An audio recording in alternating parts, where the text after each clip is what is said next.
Une décision cruelle a changé le destin d'une mère et de son enfant. La justice a agi, mais la vérité restait encore à dévoiler. Quand la fille a parlé, tout a changé.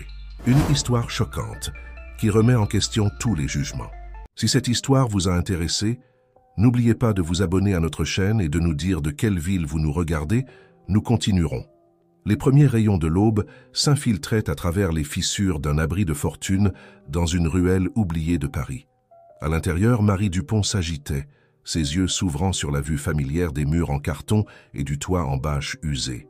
Mais son regard s'adoucit rapidement lorsqu'il se posa sur la petite silhouette endormie à ses côtés, encore perdue dans un sommeil paisible. Sophie, 7 ans, avec ses boucles rebelles et son visage chérubin, était le centre de l'univers de Marie. En regardant la poitrine de sa fille monter et descendre à chaque respiration, Marie sentit un mélange familier d'amour et de détermination monter en elle. Peu importait qu'elles appelaient un coin oublié de la ville leur maison. Ce qui comptait, c'est qu'elles étaient ensemble. « Debout, ma chérie », chuchota Marie en brossant doucement une mèche rebelle du front de Sophie. « Il est temps de commencer notre journée. » Les yeux de Sophie s'ouvrirent, un sourire illuminant immédiatement son visage. « Bonjour, maman », gazouilla-t-elle en s'asseyant et en étirant largement ses bras. Leur routine matinale était une danse délicate d'efficacité et de soin. Marie aida Sophie à enfiler ses vêtements les plus propres, une tâche qui devenait plus difficile chaque semaine, puis entreprit de peigner les cheveux de sa fille.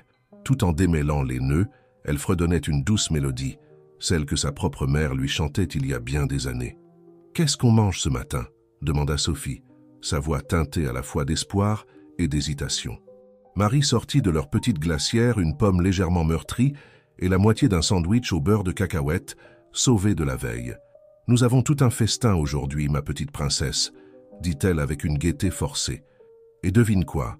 J'ai réussi à obtenir un service supplémentaire au bistrot ce soir, ce qui signifie que nous aurons quelque chose de spécial pour le dîner. » Les yeux de Sophie s'illuminèrent à la perspective d'une gâterie et Marie sentit un pincement au cœur, comme elle aurait aimé pouvoir offrir le monde à sa fille au lieu de simples promesses d'un repas légèrement meilleur. Pendant qu'elles mangeaient leur maigre petit déjeuner, Marie passa en revue leurs plans pour la journée. « Souviens-toi, ma chérie, après l'école, tu m'attendras à l'épicerie de Madame Moreau. Je viendrai te chercher dès que mon service sera terminé. » Sophie hocha solennellement la tête. À 7 ans, elle comprenait déjà l'importance de suivre leurs plans soigneusement élaborés. « Je ferai mes devoirs là-bas et j'aiderai Madame Moreau à ranger les conserves, » dit-elle fièrement. Marie prit le visage de sa fille dans ses mains, s'émerveillant de la résilience et de la gentillesse qui brillaient dans ses jeunes yeux. « C'est ma fille. N'oublie jamais, Sophie, peu importe où nous sommes ou ce que nous avons l'une l'autre. Et cela fait de nous les personnes les plus riches du monde. » Le petit déjeuner terminé, elles rangèrent le sac à dos usé de Sophie et sortirent dans la ville qui s'éveillait. Les rues bourdonnaient déjà d'activité. Les camions de livraison grondaient, les premiers navetteurs se précipitaient pour attraper le métro et les vendeurs de rue installaient leurs stands. Alors qu'elles marchaient main dans la main vers l'école de Sophie, l'esprit de Marie était assailli de soucis et de plans. L'hiver avait été rude et le printemps n'apportait pas beaucoup de soulagement. Ses emplois au bistrot et comme femme de ménage à temps partiel couvraient à peine leurs besoins essentiels. Elle essayait d'économiser pour une caution sur un petit appartement, mais des dépenses imprévues semblaient toujours grignoter leurs maigres économies. Néanmoins, elle afficha un sourire pour Sophie. « Alors, quelle est la chose la plus excitante que tu vas apprendre aujourd'hui ?» demanda-t-elle, en balançant leurs mains jointes. Le visage de Sophie se plissa de concentration. « Eh bien, Madame Lambert a dit que nous allions commencer à apprendre les fractions, et en cours d'art, nous faisons des cartes pour la fête des mères. » Le cœur de Marie se gonfla. Malgré leurs circonstances, l'enthousiasme de Sophie pour l'apprentissage ne faiblissait jamais. C'était un point de fierté pour Marie, que sa fille ne manque jamais un jour d'école, même quand cela signifiait marcher sous la pluie ou la neige. En approchant des grilles de l'école, Marie s'agenouilla au niveau de Sophie. « Passe une merveilleuse journée, ma chérie. Rappelle-toi, tu es intelligente, tu es gentille et tu es aimée. Ce sont les choses les plus importantes au monde. » Sophie jeta ses bras autour du cou de sa mère. « Je t'aime, maman, à plus tard. » Marie regarda sa fille sautiller dans la cour d'école, rejoignant facilement un groupe d'amis. Cette vue réchauffait son cœur et la remplissait de détermination. Elle trouverait un moyen de donner à Sophie la vie qu'elle méritait, quoi qu'il en coûte. Avec une profonde inspiration, Marie se tourna et se dirigea vers son premier travail de la journée. La ville s'étendait devant elle, un labyrinthe de défis et d'opportunités, mais elle marchait avec détermination, alimentée par l'amour pour sa fille et l'espoir d'un meilleur lendemain. Alors qu'elle naviguait dans les rues animées, l'esprit de Marie vagabondait vers la communauté qui s'était formée autour d'elle. Il y avait Madame Moreau, la propriétaire d'épicerie au grand cœur, qui glissait souvent des collations supplémentaires dans le sac à dos de Sophie. Monsieur Chen à la laverie, qui les laissait parfois utiliser les machines gratuitement pendant les heures creuses. Et Madame Gina, la bibliothécaire qui gardait toujours les meilleurs livres pour enfants pour Sophie. Ces petits actes de gentillesse étaient des bouées de sauvetage dans leur existence précaire. Marie avait appris que la survie n'était pas seulement une question de force individuelle, mais aussi de liens forgés face à l'adversité. En arrivant au bistrot, Marie noua son tablier et afficha son meilleur sourire de service à la clientèle. Alors qu'elle versait du café et prenait les commandes, elle entendait des bribes de conversation. Des gens se plaignant de la circulation, discutant de politique de bureau, planifiant des vacances. C'était un rappel frappant de la différence entre son monde et le leur. Pourtant, elle refusait de laisser l'amertume s'enraciner. Au lieu de cela, elle canalisait son énergie pour être la meilleure mère possible. Chaque pourboire, chaque service supplémentaire était un pas vers la stabilité pour Sophie. Alors que l'agitation du matin s'estompait, Marie trouva un moment pour reprendre son souffle. Elle sortit un petit carnet usé de la poche de son tablier. À l'intérieur se trouvèrent des listes, calculs de budget, pistes d'emploi et idées pour le prochain anniversaire de Sophie. Ce n'était pas grand-chose, mais c'était une représentation tangible de ses espoirs et de ses plans. Les doigts de Marie tracèrent une date entourée, un rendez-vous avec une assistante sociale la semaine prochaine. Elle avait enfin trouvé le courage de demander de l'aide, espérant trouver des ressources qui pourraient les aider à passer à un logement plus stable. Cette pensée la remplissait à la fois d'espoir et d'anxiété. Et si on la jugeait inapte? Et si demander de l'aide mettait Sophie en danger d'être emmenée? Marie secoua la tête, repoussant les pensées sombres. Elle devait croire qu'il y avait de bonnes personnes dans le système, des gens qui verraient à quel point elle aimait sa fille. Alors qu'elle rangeait le carnet et retournait au travail, Marie s'accrochait à cet amour comme à un phare. C'était ce qui lui permettait de tenir pendant les longues heures de service avec les pieds douloureux, ce qui la faisait continuer quand l'épuisement menaçait de la submerger. Pour Sophie, elle déplacerait des montagnes. Et pour l'instant, cela signifiait servir des assiettes avec le sourire, en rêvant du jour où leur petite famille aurait un endroit qu'elle pourrait vraiment appeler chez elle. Le rush du déjeuner arriva et passa, un tourbillon de commandes et de clients pressés. Alors que l'après-midi s'apaisait, les pensées de Marie dérivèrent vers Sophie. Elle imaginait sa fille en classe, sa main se levant pour répondre aux questions, son visage illuminé par la joie d'apprendre. C'étaient des moments comme ceux-ci, ces petites imaginations du bonheur de Sophie, qui rendaient chaque lutte valable. Marie ne savait pas que pendant qu'elle travaillait sans relâche au bistrot, des forces étaient déjà en mouvement qui allaient bientôt remettre en question tout ce pourquoi elle s'était battue si durement. L'amour entre la mère et la fille allait être mis à l'épreuve ultime, d'une manière qu'elle n'aurait jamais pu anticiper. Le soleil de l'après-midi projetait de longues ombres sur les rues animées de Paris, alors que Sophie attendait patiemment devant l'épicerie de Madame Moreau. Ses petits doigts tracèrent la fresque colorée sur le mur du magasin, une représentation vibrante de la diversité de la communauté du quartier. Le doux arôme du pain frais s'échappait de la porte ouverte, se mêlant aux odeurs moins agréables de la ville. « Sophie, ma petite, entre !» appela Madame Moreau depuis l'entrée. « Il commence à faire frais dehors. » Avec un sourire reconnaissant, Sophie ramassa son sac à dos et entra dans la chaleur accueillante de l'épicerie. Le magasin était un trésor de vues et d'odeurs, les étagères remplies de produits du monde entier. Madame Moreau, une figure grand-maternelle aux yeux bienveillants et aux mains saupoudrées de farine, tapota affectueusement l'épaule de Sophie. « Ta maman est un peu en retard aujourd'hui, » dit-elle en jetant un coup d'œil à l'horloge. « Pourquoi ne commences-tu pas tes devoirs? J'ai des croissants frais si tu as faim. » Le visage de Sophie s'illumina à la mention des croissants, mais elle hésita. « Je devrais attendre maman, » dit-elle, son sens des responsabilités l'emportant sur son désir de gourmandise. Que Madame Moreau rit, secouant la tête d'admiration. « Quelle bonne petite fille!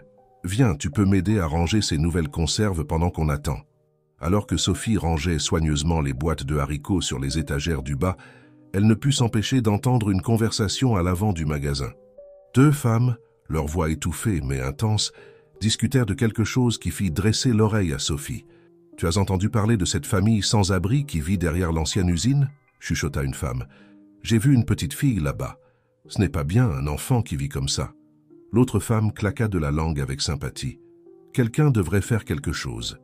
Appelez les services néo-sociaux ou quelque chose.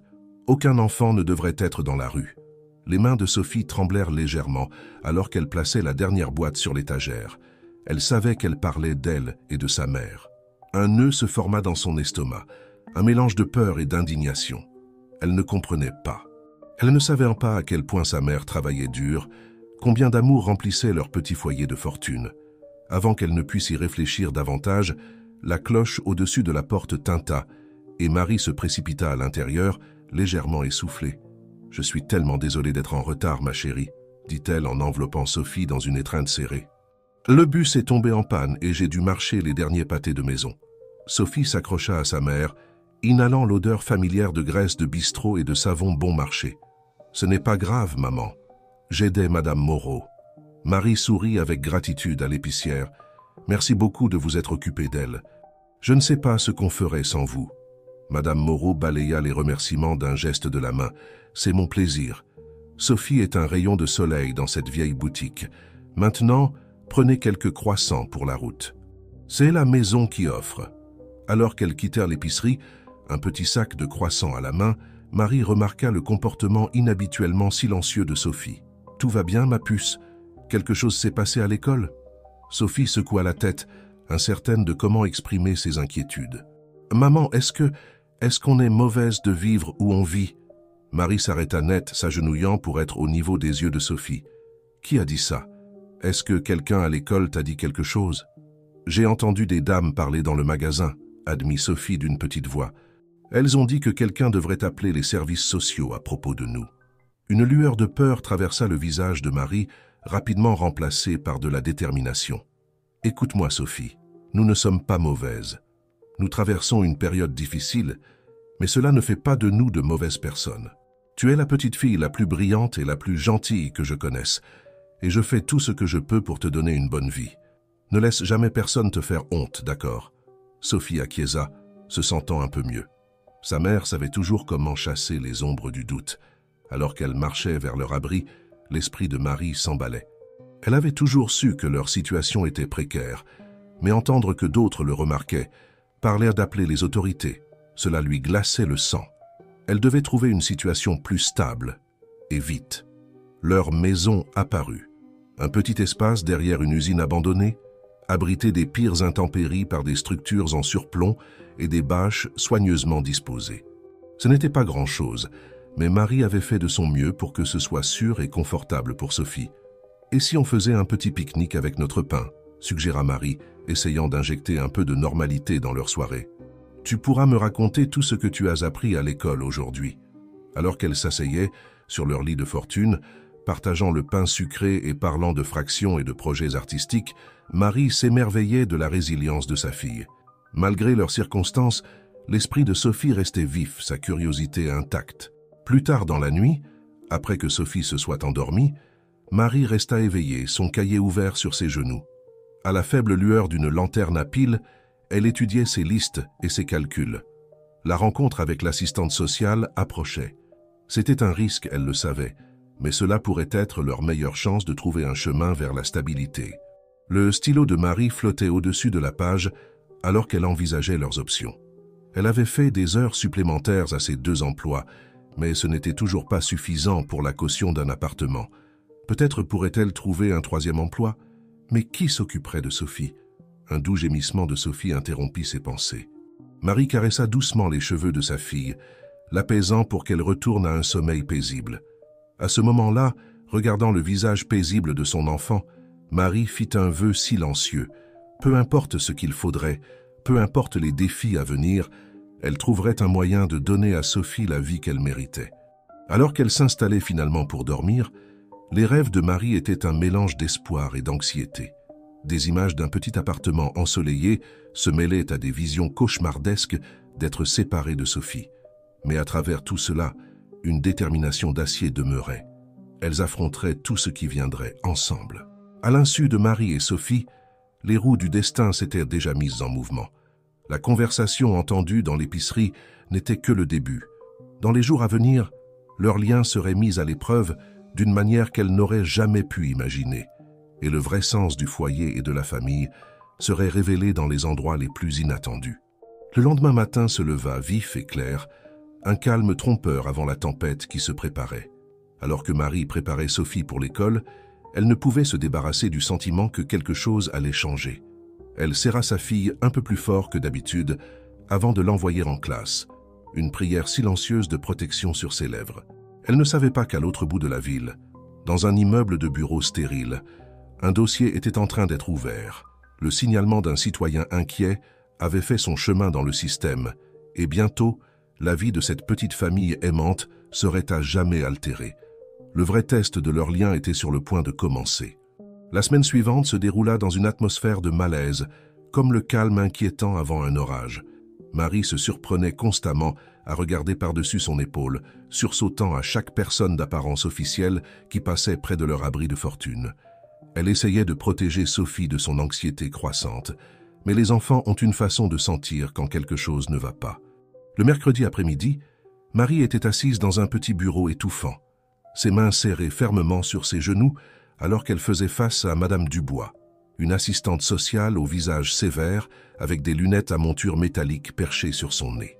Le tic-tac de l'horloge murale semblait anormalement fort dans le silence tendu. « Madame Martin, » commença Madame Dubois, son ton cliniquement détaché. « J'ai examiné votre dossier et je dois dire que j'ai de sérieuses inquiétudes concernant la situation de vie de votre fille. » Marie se pencha en avant, sa voix sincère. « Je comprends comment cela peut paraître, Madame Dubois, mais je vous assure que Sophie est bien soignée. Elle n'a jamais manqué un jour d'école. Elle est toujours propre et nourrie.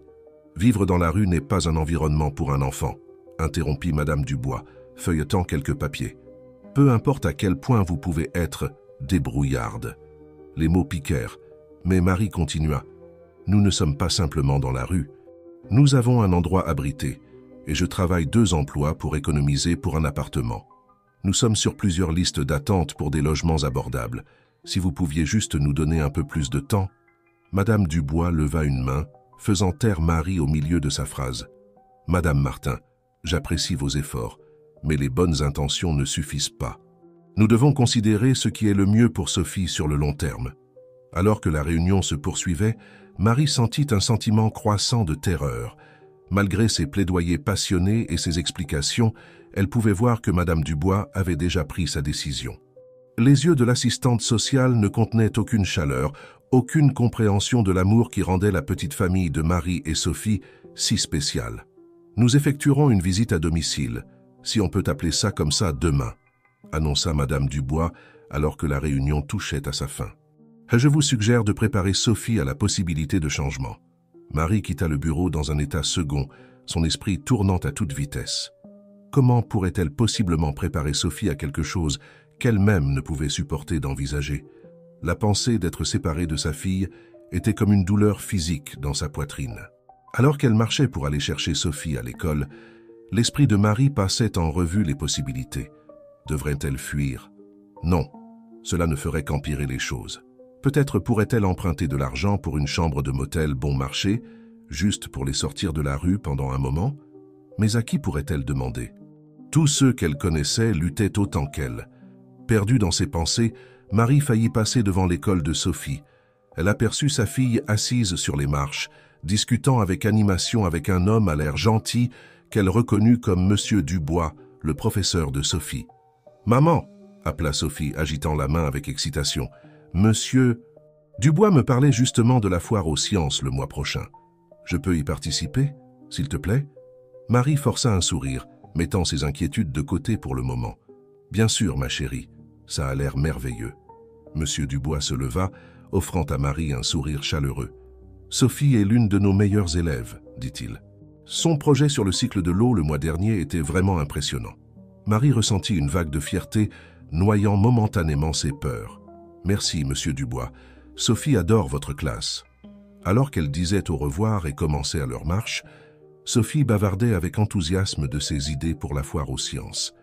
Marie écoutait d'une oreille distraite, son esprit luttant toujours pour aborder le sujet de la visite à domicile du lendemain. Elles s'arrêtèrent à l'épicerie de Madame Rodriguez pour un rapide encas, les odeurs familières et le visage amical offrant un bref répit aux inquiétudes de Marie. Alors que Sophie aidait à empiler des boîtes de conserve, son travail autoproclamé après l'école, Marie prit Madame Rodriguez à part. « Tout va bien, Marie ?» demanda la femme plus âgée, l'inquiétude évidente dans ses yeux. « Tu as l'air troublée. » Marie hésita, puis déversa toute l'histoire à voix basse. Madame Rodriguez écouta, son visage devenant de plus en plus inquiet à chaque mot. Quand Marie eut fini, l'épicière serra sa main fermement. « Dio mio !» murmura-t-elle. « Ce n'est pas juste. Tu es une bonne mère, Marie. N'importe qui avec des yeux peut le voir. Qu'est-ce que je vais faire ?» chuchota Marie, retenant ses larmes. Madame Rodriguez réfléchit un moment. « J'ai une cousine qui travaille pour une association d'aide juridique à but non lucratif. Laisse-moi l'appeler. Peut-être qu'elle peut t'aider. » Marie sentit une minuscule étincelle d'espoir s'allumer dans sa poitrine. « Merci, Madame Rodriguez. Vous avez toujours été si gentille avec nous. » Alors qu'elle quittait l'épicerie, le ciel s'ouvrit, la pluie tombant à verse. Marie serra Sophie contre elle, l'abritant du mieux qu'elle pouvait, alors qu'elle se dépêchait de rejoindre leur abri de fortune. La pluie semblait appropriée, correspondant aux émotions tumultueuses de Marie. Cette nuit-là, alors qu'elles étaient blotties ensemble dans leur abri, la pluie tambourinant sur la bâche au-dessus d'elle, Marie sut qu'elle ne pouvait plus repousser la conversation. « Sophie, ma chérie, » commença-t-elle, sa voix douce. « Nous devons parler de quelque chose d'important. » Sophie leva les yeux de ses devoirs, ses yeux grands ouverts et curieux. « Qu'est-ce qu'il y a, maman ?» Marie prit une profonde inspiration. « Demain, nous allons avoir des visiteurs.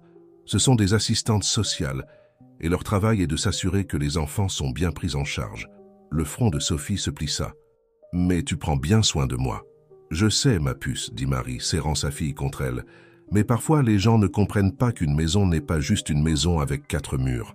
Parfois, la maison est là où 2 personnes qui s'aiment beaucoup sont ensemble. » Alors que Marie expliquait aussi doucement que possible la possibilité de changement, elle observait attentivement le visage de Sophie.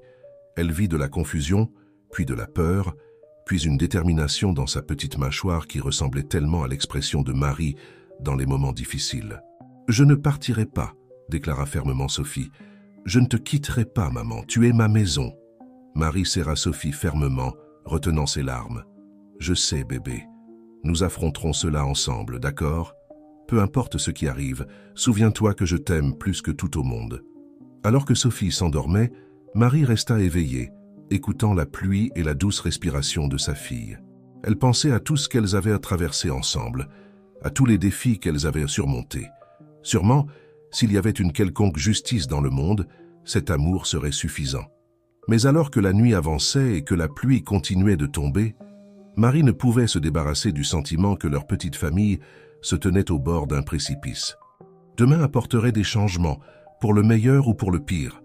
Tout ce qu'elle pouvait faire était de s'accrocher fermement à sa fille et d'espérer que leur amour serait assez fort pour résister à la tempête qui approchait.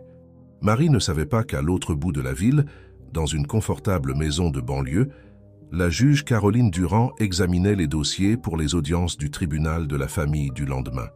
Alors qu'elle tombait sur le dossier Martin, quelque chose à son sujet attira son attention.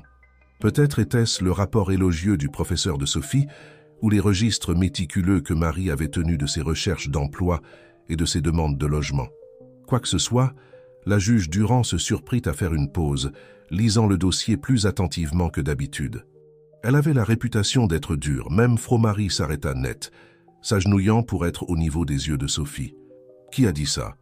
Quelqu'un à l'école t'a dit quelque chose? » « J'ai entendu des dames parler dans le magasin, » admit Sophie d'une petite voix. « Elles ont dit que quelqu'un devrait appeler les services sociaux à notre sujet. » Une lueur de peur traversa le visage de Marie, rapidement remplacée par de la détermination.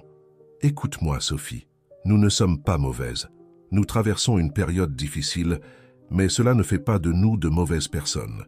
Tu es la petite fille la plus brillante et la plus gentille que je connaisse, et je fais tout ce que je peux pour te donner une bonne vie. Ne laisse jamais personne te faire honte, d'accord ?» Sophie hocha la tête, se sentant un peu mieux. « Sa maman savait toujours comment chasser les ombres du doute. Alors qu'elle marchait vers leur abri, l'esprit de Marie s'emballait.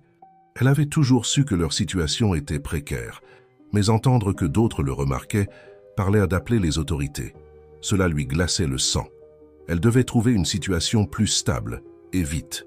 Leur maison apparut, un petit espace derrière une usine abandonnée, abrité des pires éléments par des structures en surplomb et des bâches soigneusement disposées.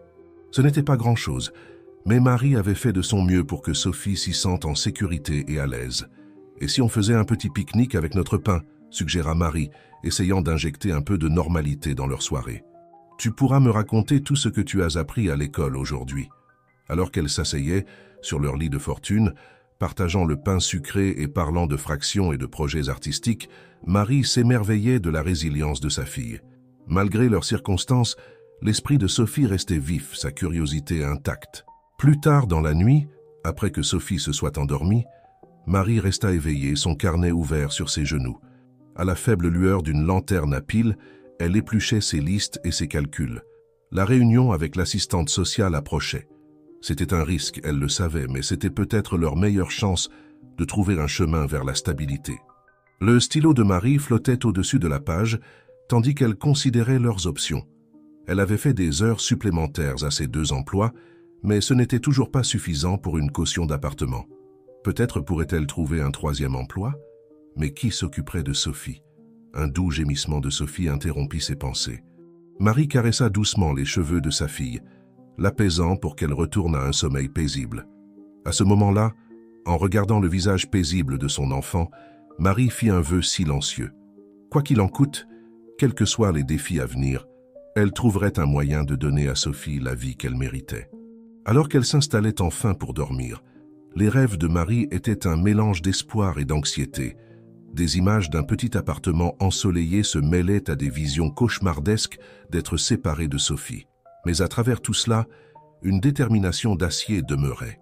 Elles affronteraient tout ce qui viendrait ensemble. À l'insu de Marie et Sophie, les rouages du destin avaient déjà été mis en mouvement. La conversation entendue dans l'épicerie n'était que le début. Dans les jours à venir, leur lien serait mis à l'épreuve d'une manière qu'elles n'auraient jamais pu imaginer, et le vrai sens de la maison et de la famille serait révélé dans les endroits les plus inattendus. Le lendemain matin se leva clair et frais, un calme trompeur avant la tempête qui se préparait. Alors que Marie préparait Sophie pour l'école, elle ne pouvait se débarrasser du sentiment que quelque chose était sur le point de changer. Elle serra sa fille un peu plus fort que d'habitude, avant de l'envoyer en classe, une prière silencieuse pour sa protection sur ses lèvres. Elle ne savait pas qu'à l'autre bout de la ville, dans un immeuble de bureaux stérile, un dossier était en train d'être ouvert. Le signalement d'un citoyen inquiet avait fait son chemin dans le système, et bientôt, la vie de cette petite famille aimante serait à jamais bouleversée.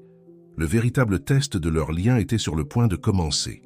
La semaine suivante se déroula dans un climat de malaise, comme le calme inquiétant avant un orage. Marie se surprenait constamment à regarder par-dessus son épaule, sursautant à chaque personne à l'allure officielle qui passait près de leur abri de fortune.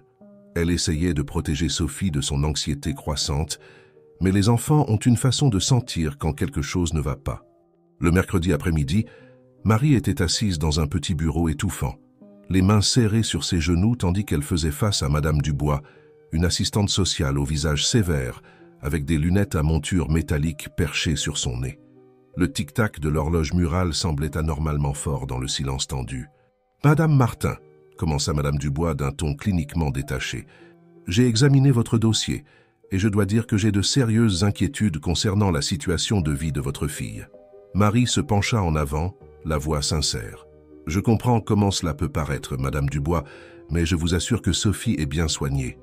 Elle n'a jamais manqué un jour d'école, elle est toujours propre et nourrie. Vivre dans la rue n'est pas un environnement pour un enfant, interrompit Madame Dubois, feuilletant quelques papiers. Peu importe à quel point vous pouvez être débrouillarde. Les mots piquèrent, mais Marie insista. Nous ne sommes pas simplement dans la rue. Nous avons un endroit abrité, et je travaille 2 emplois pour économiser pour un appartement. Nous sommes sur plusieurs listes d'attente pour des logements abordables. Si vous pouviez juste nous donner un peu plus de temps. Madame Dubois leva une main, faisant taire Marie au milieu de sa phrase. « Madame Martin, j'apprécie vos efforts, mais les bonnes intentions ne suffisent pas.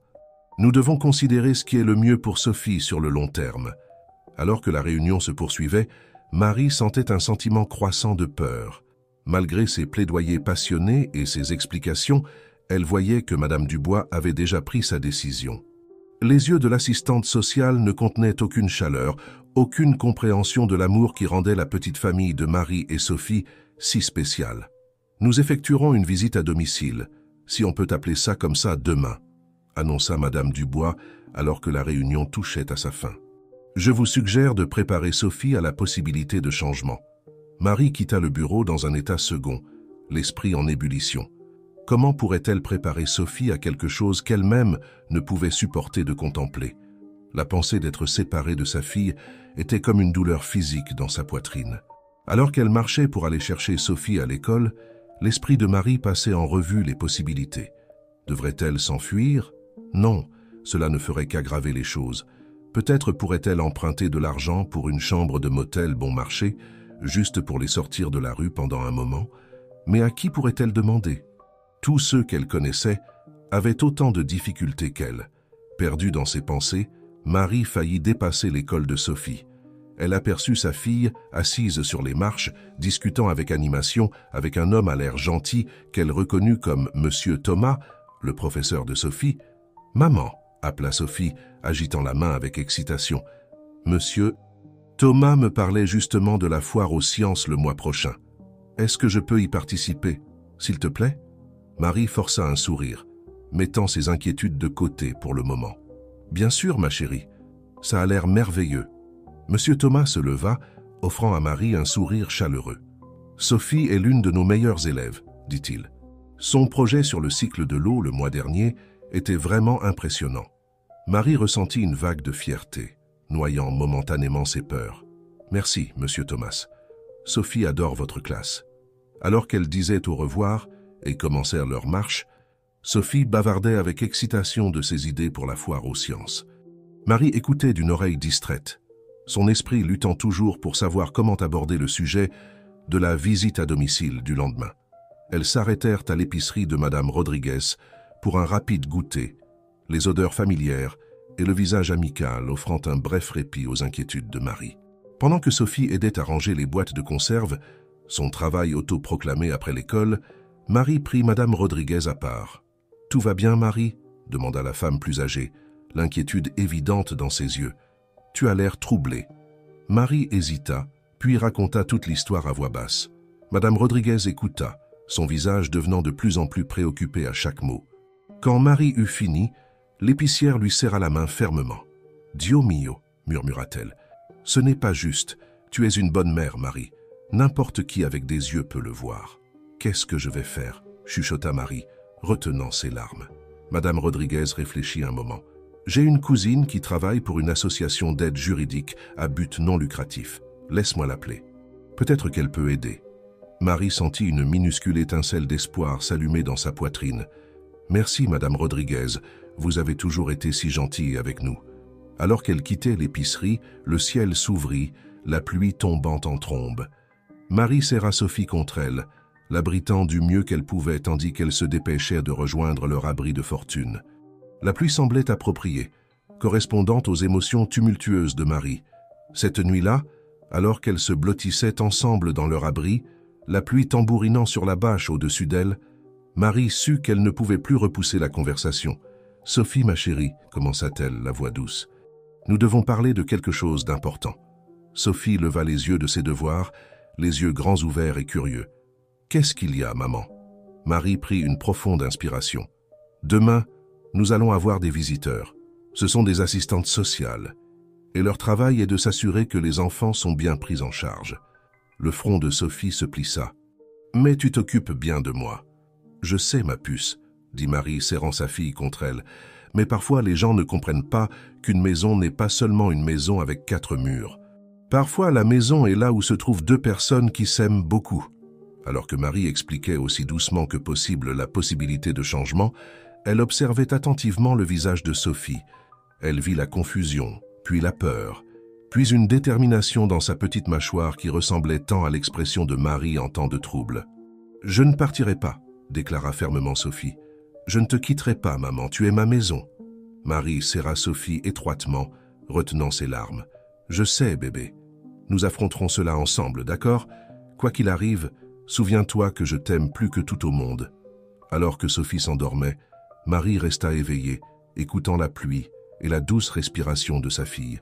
Elle pensait à tout ce qu'elles avaient traversé ensemble, à tous les défis qu'elles avaient surmontés. Sûrement, s'il y avait une quelconque justice dans ce monde, cet amour serait suffisant. Mais alors que la nuit avançait et que la pluie continuait de tomber, Marie ne pouvait se débarrasser du sentiment que leur petite famille se tenait au bord d'un précipice. Demain apporterait des changements, pour le meilleur ou pour le pire. Tout ce qu'elle pouvait faire était de s'accrocher fermement à sa fille et d'espérer que leur amour serait assez fort pour résister à la tempête qui approchait. Marie ne savait pas que de l'autre côté de la ville, dans une confortable maison de banlieue, la juge Caroline Durand examinait les dossiers pour les audiences du tribunal de la famille du lendemain. Alors qu'elle tombait sur le dossier Martin, quelque chose à son sujet attira son attention. Peut-être était-ce le rapport élogieux du professeur de Sophie ou les registres méticuleux que Marie avait tenus de ses recherches d'emploi et de ses demandes de logement. Quoi que ce soit, la juge Durand se surprit à faire une pause, lisant le dossier plus attentivement que d'habitude. Elle avait la réputation d'être dure, même froide, mais quelque chose dans cette affaire remuait de lointains souvenirs de ses propres difficultés d'enfance. Alors qu'elle mettait le dossier de côté pour la nuit, la juge Durand fit une note mentale pour accorder une attention particulière à cette affaire. Elle ne savait pas que sa décision allait déclencher une série d'événements qui remettraient en question ses propres convictions de longue date et pourraient potentiellement changer à jamais la vie de Marie et Sophie. La scène était prête. Tandis que la ville dormait, les acteurs de ce drame qui se déroulait, Marie, Sophie, Madame Moreau, Monsieur Dubois, la juge Durand et d'autres encore à révéler, étaient tous sur une trajectoire de collision. Le lendemain apporterait des confrontations, des révélations et peut-être des alliances inattendues. Le véritable sens de la famille, du foyer et de la justice allait être mis à l'épreuve d'une manière qu'aucun d'entre eux n'aurait pu anticiper. Le matin de la visite à domicile se leva gris et sombre, comme si le temps lui-même anticipait les événements de la journée. Marie se réveilla tôt, l'estomac noué par l'anxiété.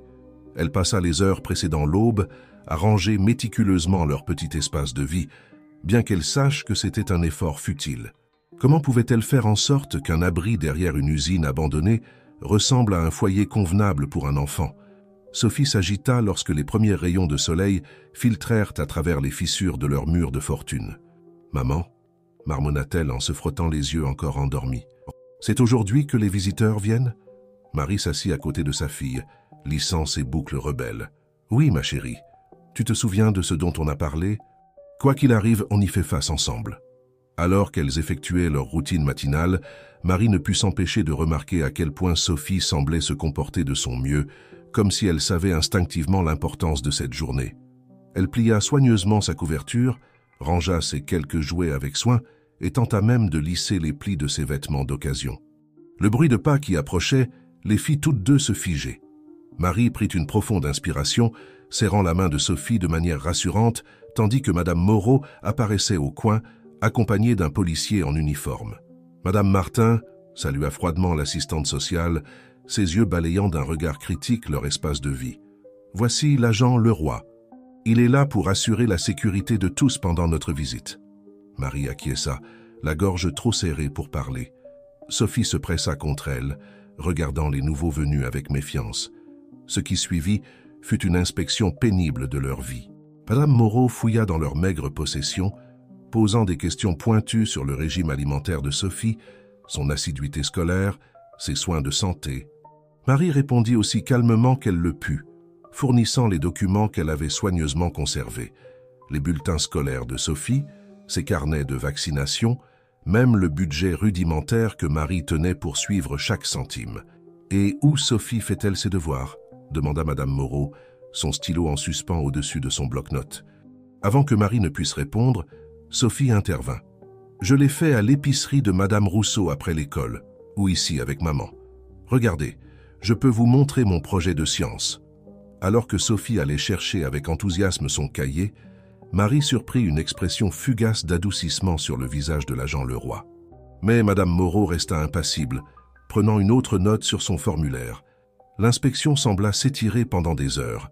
Finalement, Madame Moreau se redressa, son visage illisible. « Madame Martin, bien que je puisse voir que vous faites de votre mieux, j'ai de sérieuses inquiétudes concernant les conditions de vie de Sophie. Je vais recommander un placement temporaire en famille d'accueil pendant que vous travaillez à obtenir un logement plus approprié. » Ces mots frappèrent Marie comme un coup physique.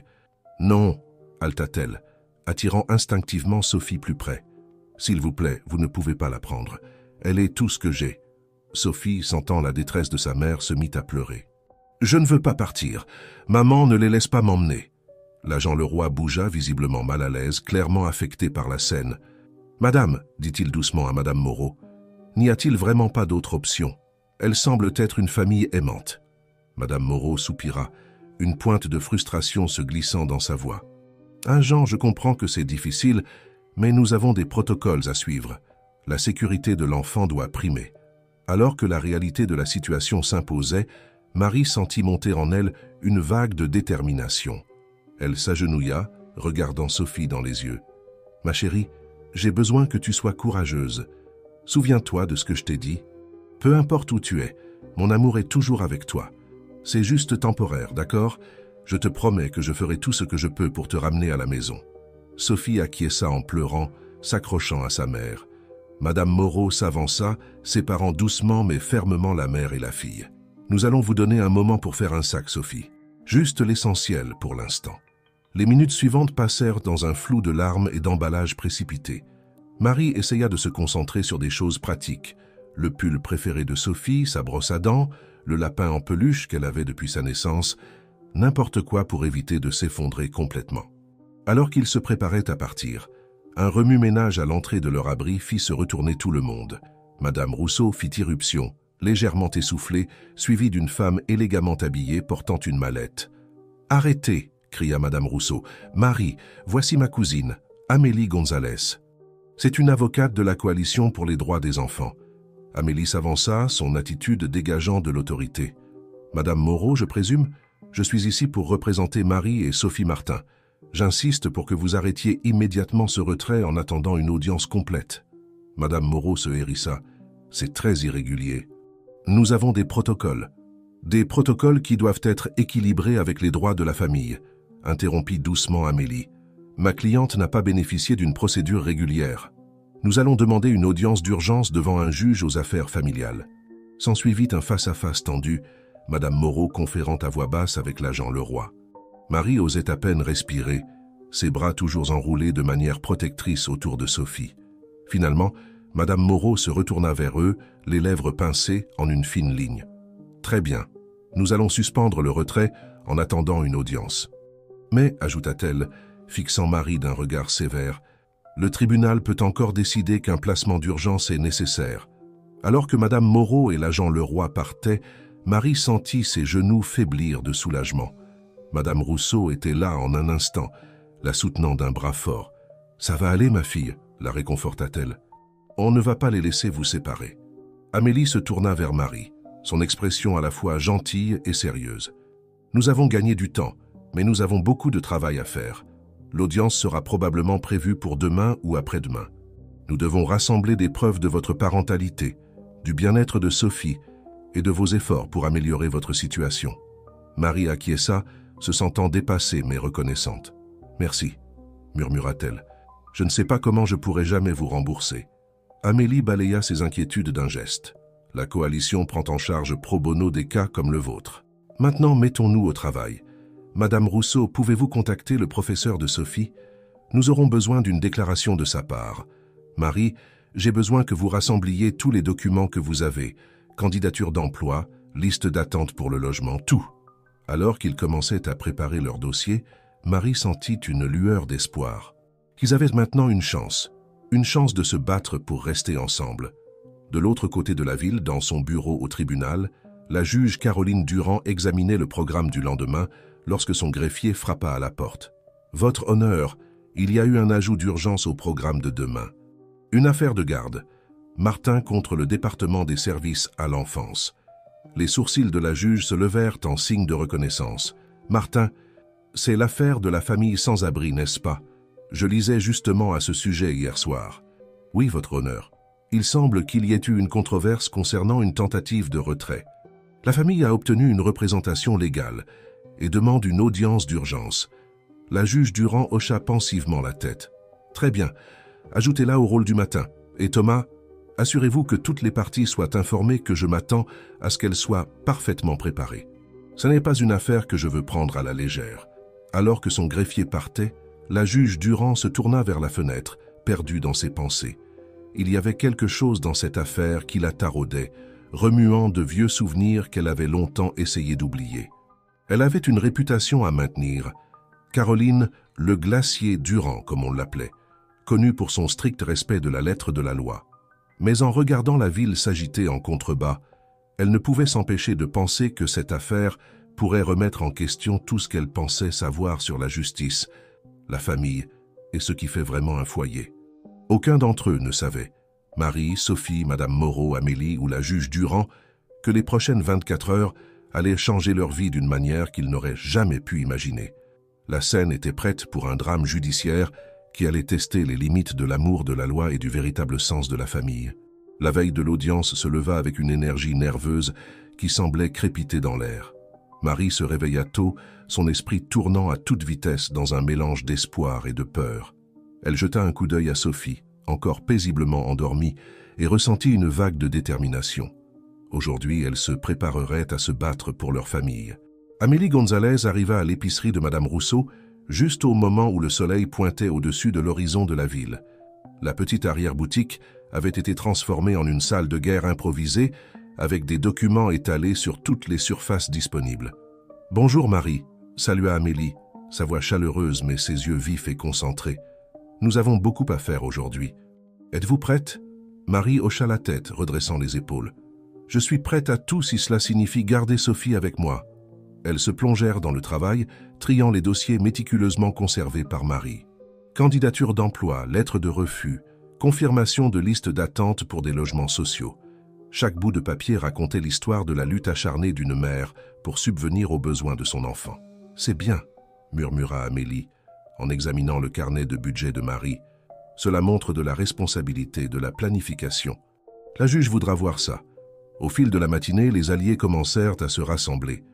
Monsieur Dubois, le professeur de Sophie, arriva avec une pile de travaux scolaires de Sophie et une lettre faisant l'éloge des performances académiques de l'enfant et de l'implication de Marie dans son éducation. « Je n'ai jamais vu un parent aussi dévoué », dit Monsieur Dubois à Amélie. « Marie ne manque jamais une réunion parents-professeurs, même quand je sais qu'elle a dû changer ses horaires de travail ou marcher des kilomètres pour être là. » Madame Rousseau s'affairait, apportant du café et des encouragements en égale mesure.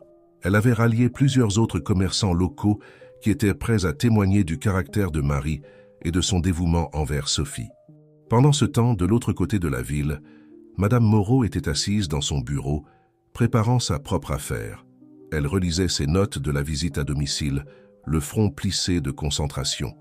Quelque chose dans cette affaire la dérangeait, remettant en question sa certitude habituelle. Un coup à sa porte interrompit ses pensées. « Entrez », appela-t-elle.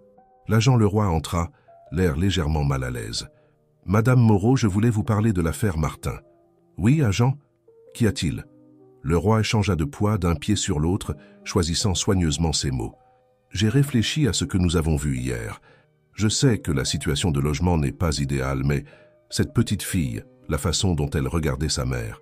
J'ai vu beaucoup de foyers brisés dans ce métier, et ce n'en était pas un. » Madame Moreau soupira, retirant ses lunettes, pour se frotter l'arête du nez. « Je comprends votre inquiétude, agent, mais nous devons suivre le protocole. La sécurité de l'enfant. »« Avec tout le respect que je vous dois, madame, » interrompit le roi, surpris lui-même par son audace. « Parfois, le protocole ne capture pas toute la situation. Cet enfant semblait aimé, bien soigné. N'est-ce pas ce qui compte vraiment ?» Tandis que madame Moreau réfléchissait à ces paroles, le roi y prit une décision. « Je vais témoigner à l'audience demain. Le juge devrait entendre tout ce que nous avons vu, pas seulement ce qui correspond au formulaire. » De retour à l'épicerie, Sophie était assise à une petite table, dessinant soigneusement sur un morceau de papier. Marie observait sa fille, s'émerveillant de sa résilience. Malgré les bouleversements des derniers jours, L'esprit de Sophie restait lumineux. « Que dessines-tu, ma chérie ?» demanda Marie, faisant une pause dans l'écrasante tâche de préparation. Sophie montra fièrement son dessin. « C'est nous, maman, dans notre nouvelle maison. Regarde, elle a une porte rouge et des fleurs à la fenêtre. » Marie sentit sa gorge se serrer d'émotion. « C'est magnifique, Sophie. Peut-être qu'on pourra le montrer au juge demain. » Maître Gonzalez entendit l'échange et s'approcha, son expression s'adoucissant. « C'est une excellente idée. Sophie, aimerais-tu parler toi-même au juge demain ?» Les yeux de Sophie s'écarquillèrent. « Je peux. Je veux leur dire à quel point j'aime ma maman et que je ne veux pas la quitter. » Maître Gonzalez s'agenouilla au niveau de Sophie. « Ça peut faire un peu peur de parler au tribunal, mais si tu veux, on peut faire en sorte que ça arrive. Ta voix est importante dans cette affaire aussi. » Au fil de la journée, Marie ressentait un mélange d'épuisement et d'énergie nerveuse.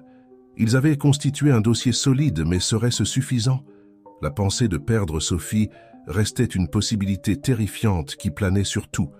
À la tombée de la nuit, Maître Gonzalez rassembla tout le monde pour une dernière séance de stratégie. « Demain, nous devons montrer au juge que c'est une famille qui mérite d'être maintenue unie, » dit-elle, sa voix ferme et encourageante. « Marie, vous témoignerez de vos efforts pour améliorer votre situation. Monsieur Thomas, Madame Rodriguez, vous parlerez du caractère de Marie et du bien-être de Sophie. Et Sophie, si tu te sens prête, tu pourras aussi partager tes pensées. » Marie regarda autour d'elle le groupe de personnes qui s'étaient ralliées autour d'elle et Sophie. Des voisins, le professeur de Sophie, même l'agent Leroy qui était passé offrir son soutien, tous étaient prêts à prendre leur défense. Pour la première fois depuis des jours, elle sentit une lueur de véritable espoir. À la fin de la réunion, Maître Gonzalez prit Marie à part. « Il y a une dernière chose, » dit-elle doucement. « La juge Caroline Durand présidera l'affaire. » Le cœur de Marie sombra. Elle avait entendu parler de la juge Durand. Tout le monde dans le système en avait entendu parler.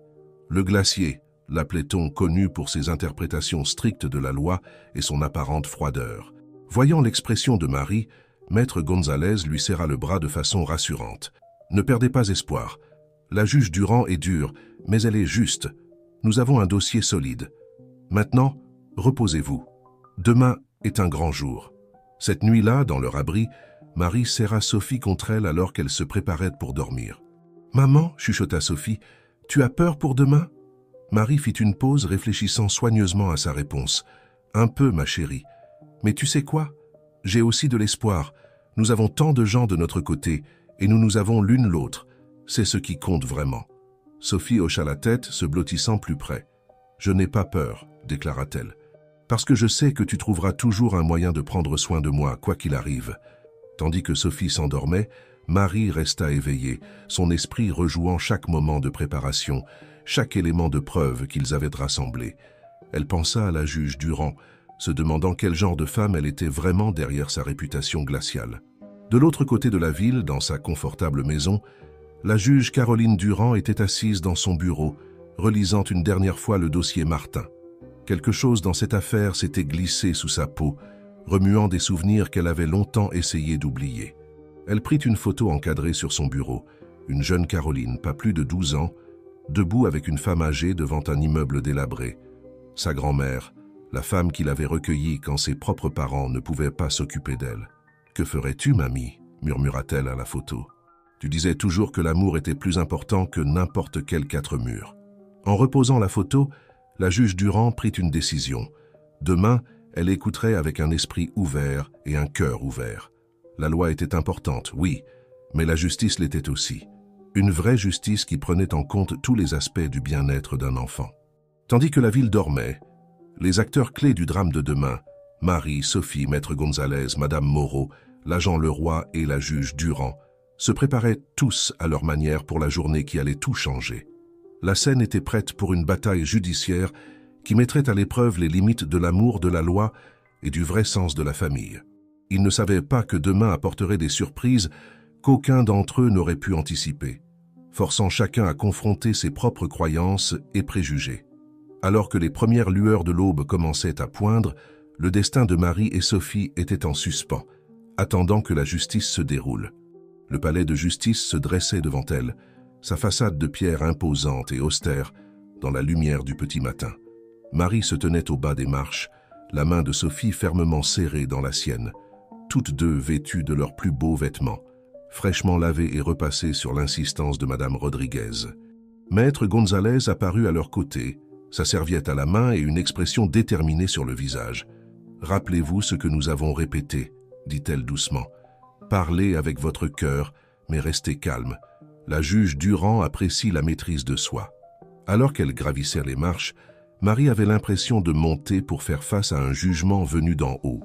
Le poids de la journée à venir pesait sur ses épaules, mais la pression chaleureuse de la main de Sophie dans la sienne lui donnait de la force. À l'intérieur, le palais de justice bourdonnait d'activité. Le cœur de Marie s'emballa lorsqu'elle aperçut Madame Moreau en pleine conversation avec un collègue, son expression aussi sévère que jamais. À sa surprise, elle vit également l'agent Leroy, qui semblait légèrement mal à l'aise dans son uniforme d'apparat. On les conduisit dans la salle d'audience, les lourdes portes se refermant derrière elles avec un bruit de finalité. La salle était plus petite que Marie ne l'avait imaginé, mais non moins intimidante. Des lambris sombres et des rangées de sièges faisaient face au banc du juge, qui se dressait vide pour l'instant. Alors qu'elle prenait place, Marie balaya la salle du regard. Son cœur se gonfla en voyant les visages familiers qui entraient. Monsieur Thomas, Madame Rodriguez et son mari, et même quelques clients réguliers du café où elle travaillait. Ils étaient tous venus pour les soutenir, elle et Sophie. Une porte s'ouvrit et la voix d'un huissier retentit. « Levez-vous pour l'honorable juge Caroline Durand. » La juge Durand entra dans la salle d'un pas vif, sa robe noire flottant derrière elle. Marie retint son souffle. La réputation de sévérité de la juge était immédiatement évidente dans son regard perçant et le port de ses épaules. Lorsqu'elle prit place, ses yeux balayèrent la salle d'audience, s'attardant un instant sur Marie et Sophie. « Asseyez-vous », ordonna la juge Durand, sa voix claire et autoritaire. « Nous sommes ici aujourd'hui pour l'affaire Martin contre le département des services à l'enfance. Maître Gonzalez, vous pouvez présenter votre cas. » Maître Gonzalez se leva, sa posture confiante. « Votre honneur, nous sommes ici aujourd'hui pour prouver que Marie Martin n'est pas seulement une mère capable, mais une mère exceptionnelle, malgré des circonstances difficiles. Nous allons démontrer que séparer Sophie de sa mère causerait beaucoup plus de tort que de bien. » Tandis que Maître Gonzalez exposait leur cas, Marie écoutait avec un mélange de fierté et d'anxiété. Elle entendait sa propre histoire racontée sous un nouveau jour, pas seulement une mère sans abri, mais une femme qui avait surmonté des obstacles incroyables pour offrir amour, stabilité et éducation à son enfant. Monsieur Thomas prit la parole, son témoignage dépeignant Sophie comme une enfant brillante et bien adaptée, et Marie comme une parent dévouée. « En toutes mes années d'enseignement, conclut-il, j'ai rarement vu un parent aussi investi dans l'éducation de son enfant, malgré des circonstances aussi difficiles. » Madame Rodriguez parla ensuite, sa voix chaleureuse d'émotion, alors qu'elle décrivait la place de Marie et Sophie dans la communauté. « Elles n'ont peut-être pas un foyer traditionnel, dit-elle, mais elles ont construit une famille parmi nous. Nous veillons tous sur Sophie, mais c'est l'amour de Marie qui a fait d'elle l'enfant merveilleuse qu'elle est. » Au fil de la matinée, Marie commença à sentir une lueur d'espoir. Même Madame Moreau semblait moins certaine, alors qu'elle présentait le cas des services à l'enfance. Ses arguments sur le protocole et la procédure sonnant creux face aux témoignages de la communauté. Puis vint le moment que Marie avait à la fois redouté et anticipé, son propre témoignage. Alors qu'elle prenait place à la barre, elle sentit le poids de tous les regards de la salle d'audience sur elle. « Madame Martin, » commença la juge Durand son ton neutre, « pouvez-vous expliquer à la cour pourquoi vous pensez devoir conserver la garde de votre fille ?» Marie prit une profonde inspiration, ses yeux trouvant ceux de Sophie dans l'assistance. « Votre honneur, je sais que notre situation de logement n'est pas idéale, mais tout ce que je fais, chaque décision que je prends, est pour le bien-être de Sophie. Je travaille 2 emplois, j'économise chaque centime, je m'assure qu'elle ne manque jamais l'école. Mais plus que cela, je l'aime de tout mon être. Elle est ma raison de vivre, ma motivation pour continuer à me battre pour une vie meilleure. » Alors que Marie parlait, elle vit quelque chose changer dans l'expression de la juge Durand, un adoucissement autour des yeux, une légère inclinaison de la tête. Encouragée, Marie continua, détaillant ses efforts pour trouver un logement, sa gestion du budget, ses projets pour l'avenir. Juste au moment où elle terminait, les portes de la salle d'audience s'ouvrirent brusquement.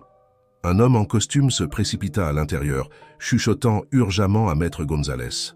La juge Durand fronça les sourcils face à l'interruption, mais Maître Gonzalez se leva rapidement. « Votre honneur, je m'excuse pour cette interruption, mais nous avons de nouvelles preuves cruciales pour cette affaire. Puis-je m'approcher du banc ?» La juge Durand acquiesça, sa curiosité évidente. Tandis que Maître Gonzalez s'entretenait avec la juge à voix basse, Marie observait anxieusement, le cœur battant. Finalement, la juge Durand s'adressa à la cour. « À la lumière de ces nouvelles informations, nous allons faire une brève pause. L'audience reprendra dans 30 minutes. » Alors que la salle d'audience bourdonnait de spéculations, Maître Gonzalez se précipita vers Marie. « Nous avons eu une avancée, » chuchota-t-elle avec excitation. « L'homme qui a déposé la plainte initiale contre vous, il s'avère que c'est un promoteur immobilier qui essayait d'acheter cette vieille usine abandonnée où vous vous êtes installé. Il voulait débarrasser la zone pour un nouveau projet. » Marie eut le souffle coupé, les pièces du puzzle s'assemblant. Elle se souvenait d'un homme en costume coûteux qui l'avait approché quelques semaines auparavant, lui offrant de l'argent pour déménager. Elle avait refusé, ne faisant pas confiance à ses motivations. Lorsque l'audience reprit, l'atmosphère était chargée d'anticipation. La juge Durand appela le promoteur à la barre, son expression sévère, alors qu'elle l'interrogeait sur sa plainte et ses intérêts commerciaux. Au fur et à mesure que la vérité se dévoilait, une histoire de cupidité et de manipulation qui avait failli déchirer une famille, Marie vit le visage de Madame Moreau pâlir. L'assistante sociale semblait véritablement ébranlée, sa certitude s'effritant face à cette révélation. Finalement, ce fut au tour de Sophie de parler. La petite fille s'avança vers l'avant de la salle d'audience, ses pas assurés malgré la pression du moment. Lorsqu'elle commença à parler, sa voix claire emplit la salle. « Je sais qu'on ne vit pas dans une grande maison, » dit Sophie, ses yeux passant de la juge à sa mère et inversement. « Mais j'ai tout ce dont j'ai besoin. Ma maman m'apprend quelque chose de nouveau chaque jour. Elle s'assure que je suis en sécurité, au chaud et aimé. N'est-ce pas ce qu'un foyer est censé être ?» Tandis que Sophie parlait, Marie vit la juge Durand cligner rapidement des yeux, comme si elle luttait contre des larmes. La salle d'audience était silencieuse, suspendue à chaque mot de cette petite fille courageuse. Tous les témoignages étant terminés, la juge Durand demanda les plaidoiries finales. Celle de Maître Gonzalez fut passionnée et convaincante, tissant ensemble les fils du soutien de la communauté, du dévouement de Marie et de la révélation du stratagème du promoteur. Madame Moreau, lorsque son tour vint, surprit tout le monde. « Votre honneur », commença-t-elle, sa voix inhabituellement hésitante. « À la lumière des preuves présentées aujourd'hui, les services à l'enfance retirent leur recommandation de placement de Sophie. Il est clair que nous nous sommes trompés dans notre évaluation de cette situation. » Une vague d'excitation parcourut la salle d'audience. Marie osait à peine respirer alors que la juge Durand se préparait à rendre son jugement. Le moment s'étira, tendu d'anticipation. « En toutes mes années sur ce banc, » commença la juge Durand, sa voix portant une chaleur qui démentait sa réputation glaciale. « J'ai rarement vu une affaire qui a autant remis en question mes perceptions que celle-ci.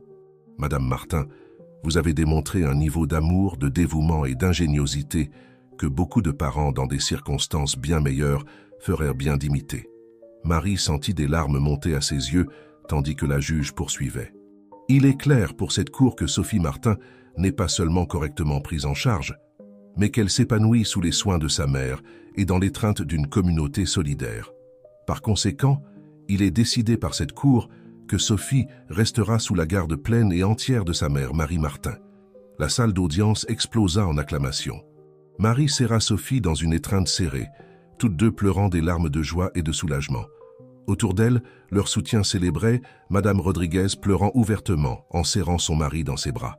Mais la juge Durand n'avait pas terminé. « De plus, » continua-t-elle, élevant la voix au-dessus du tumulte, « j'ordonne une enquête immédiate sur les actions du promoteur et je recommande que le département des services à l'enfance revoie ses protocoles pour s'assurer que des cas comme celui-ci soient traités avec plus de nuances et de considération à l'avenir. » Alors que la juge se levait pour partir, elle fit une pause, ses yeux rencontrant ceux de Marie.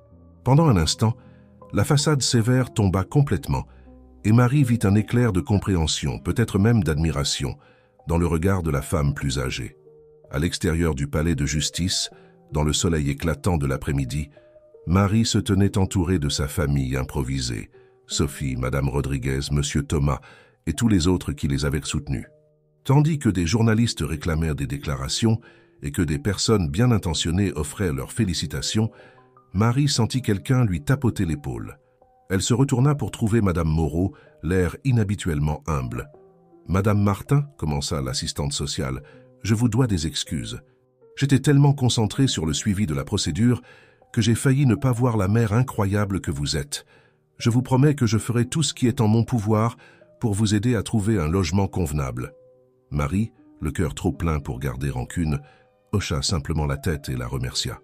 Alors que Madame Moreau s'éloignait, Marie eut l'impression qu'un grand poids avait été retiré de ses épaules. Elles avaient fait face à leur plus grand défi et en étaient sorties plus fortes, leur lien d'amour prouvé indestructible face à l'adversité. Alors que la foule commençait à se disperser, Sophie tira sur la main de sa mère. « On peut rentrer à la maison maintenant, maman. » Marie sourit, des larmes brillant dans ses yeux. « Oui, ma chérie, rentrons à la maison. » Ensemble, main dans la main, elles descendirent les marches du palais de justice et s'engagèrent vers un avenir brillant de possibilités nouvelles. La route à venir pourrait encore être difficile, mais Marie savait qu'avec l'amour, la détermination et le soutien de leur communauté, elles pouvaient faire face à tout. Elles ne savaient pas que leur histoire était loin d'être terminée. Les événements de cette journée avaient mis en mouvement des changements qui allaient se répercuter, touchant des vies bien au-delà des leurs. Mais pour l'instant, dans ce moment de triomphe et de joie, Marie et Sophie étaient simplement une mère et sa fille, liées par un amour qui avait résisté à l'épreuve ultime. Les jours qui suivirent l'audience au tribunal furent un tourbillon d'activités et d'émotions pour Marie et Sophie. Alors que la nouvelle de leur histoire se répandait, elle semblait toucher les cœurs à travers la ville, suscitant des conversations sur le sans-abrisme, la monoparentalité et le vrai sens de la famille. Marie se retrouva propulsée sous les feux de la rampe de manière inattendue. Les chaînes de télévision locales voulaient des interviews, des organisations communautaires proposaient leur soutien et des inconnus l'arrêtaient dans la rue pour la féliciter ou partager leurs propres histoires de lutte et de persévérance. À travers tout cela, Marie resta concentrée sur ce qui comptait le plus, Sophie. La petite fille, quant à elle, semblait prendre l'attention soudaine avec aisance, son esprit résilient brillant comme toujours. Une semaine après l'audience, Marie était assise à une petite table dans l'épicerie de Madame Rodriguez, examinant une pile de papier avec Maître Gonzalez. L'avocate était devenue plus qu'une simple représentante légale. Elle était maintenant une amie et un mentor, guidant Marie à travers les nouvelles opportunités et défis qui s'étaient représentés. « D'accord, » dit Maître Gonzalez, triant les documents. « Passons cela en revue une fois de plus. L'organisation de logement communautaire vous a offert une place dans leur programme de logement de transition. C'est un petit appartement, mais il est propre, sûr, et surtout, il est à vous pour au moins 6 mois pendant que vous vous remettez sur pied. » Marie hocha la tête, encore un peu incrédule. « Et le programme de formation professionnelle ?» Maître Gonzalez sourit. « Vous commencez la semaine prochaine. C'est un cours de 12 semaines en administration de bureau. Avec vos compétences organisationnelles, je ne doute pas que vous excellerez. » Alors qu'elle discutait des détails, Sophie était assise à proximité, coloriant joyeusement dans un nouveau livre, un cadeau de Monsieur Thomas qui était devenu un visiteur régulier, offrant de donner des cours particuliers à Sophie et de l'aider à se préparer pour la prochaine année scolaire. Les mois passèrent et la vie de Marie et Sophie continua à se transformer. Marie obtint un emploi stable, Sophie excellait à l'école et leur petit appartement devint un véritable foyer. Leur histoire inspira des changements dans les politiques locales, concernant le logement et le soutien aux familles en difficulté. 2 ans après cette journée fatidique au tribunal, Marie se tenait devant une foule dans un centre communautaire, partageant son expérience et plaidant pour un programme qu'elle avait contribué à créer, Pont vers un foyer, visant à aider d'autres familles dans des situations similaires à la sienne. Sophie, maintenant âgée de 12 ans, était assise fièrement dans l'audience, écoutant sa mère parler avec éloquence et passion. Elle avait elle-même lancé un club à l'école pour soutenir les enfants traversant des moments difficiles. Alors que Marie concluait son discours sous les applaudissements enthousiastes, elle réalisa à quel point leur voyage avait été long et difficile, mais aussi incroyablement enrichissant. Leur lutte avait non seulement changé leur propre vie, mais avait également ouvert la voie à des changements positifs pour de nombreuses autres familles. Ce soir-là, Alors qu'elles rentraient chez elles main dans la main, Marie et Sophie s'arrêtèrent un moment pour regarder la ville qui s'étendait devant elles. Elles avaient parcouru un long chemin depuis ces jours sombres dans la rue, mais n'avaient jamais oublié les leçons apprises, ni les personnes qui les avaient aidées en cours de route. « Tu sais, Sophie, » dit Marie doucement, « il y a quelques années, je pensais que nous n'avions rien. Mais maintenant, je réalise que nous avions la chose la plus importante, l'amour l'une pour l'autre. Et c'est cet amour qui nous a permis de surmonter tous les obstacles. » Sophie serra la main de sa mère. « Et maintenant, nous pouvons aider d'autres personnes à trouver leur chemin aussi, n'est-ce pas, maman ?» Marie sourit, son cœur débordant de fierté et d'amour pour sa fille. « Oui, ma chérie, c'est exactement ça. » Alors qu'elles continuaient leur chemin vers leur appartement, Marie savait que leur histoire était loin d'être terminée. Chaque jour apportait de nouveaux défis et de nouvelles opportunités. Mais avec l'amour qu'elles partageaient et la force qu'elles avaient trouvée en elles-mêmes et dans leur communauté, Marie était certaine qu'elles pouvaient faire face à tout ce que la vie leur réservait. Leur voyage, qui avait commencé dans le désespoir, était devenu une source d'espoir et d'inspiration pour beaucoup. Et tandis que les lumières de la ville scintillaient autour d'elles, Marie et Sophie marchaient vers l'avenir, main dans la main, plus fortes que jamais.